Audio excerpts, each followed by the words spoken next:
Hey everyone, Technomentary here. In today's video, I'm going to show you how to take screenshots on your iPhone 17 in a few different ways. So let's get started. Now, first method I'm going to show you is using the buttons. So you're going to locate the volume up button and then the side button. You're going to press and release at the same time. So like this, it'll take a screenshot. And from there on, you can do a couple of things. You can crop it, scale it, add text and such by using these options that are available. And once you're ready, you're going to hit done. And you can save it to any of these options, photos, files, or quick notes. Or you can simply copy and delete or delete it. So I'm going to save it to photos. So that's method number one.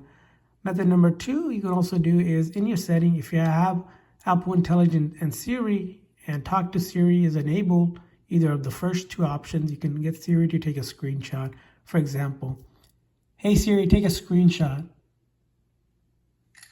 And as you can see here, Siri can also take a screenshot and it can do the same exact thing. Now, there are other options as well.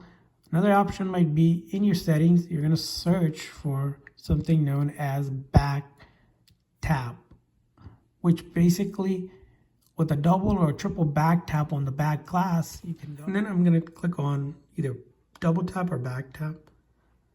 And in this menu, we're going to look for screenshot. And with this, we're going to go back and make sure it says screenshot. And basically, if I double tap on the back, which I just did right now, it automatically takes a screenshot and the same exact thing.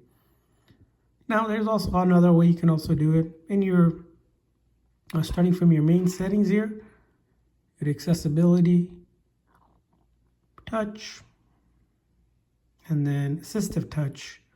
Then you turn on assistive touch, which creates this virtual home button that you can move around, and directly you can just tap on it and then click on device and then more and the option for screenshot. So as you can see here, that's also another way to take a screenshot. So those are different ways to take a screenshot on your iPhone. I hope this video was helpful, so please consider a like and subscribe button for more tips and tricks. So see you guys next time.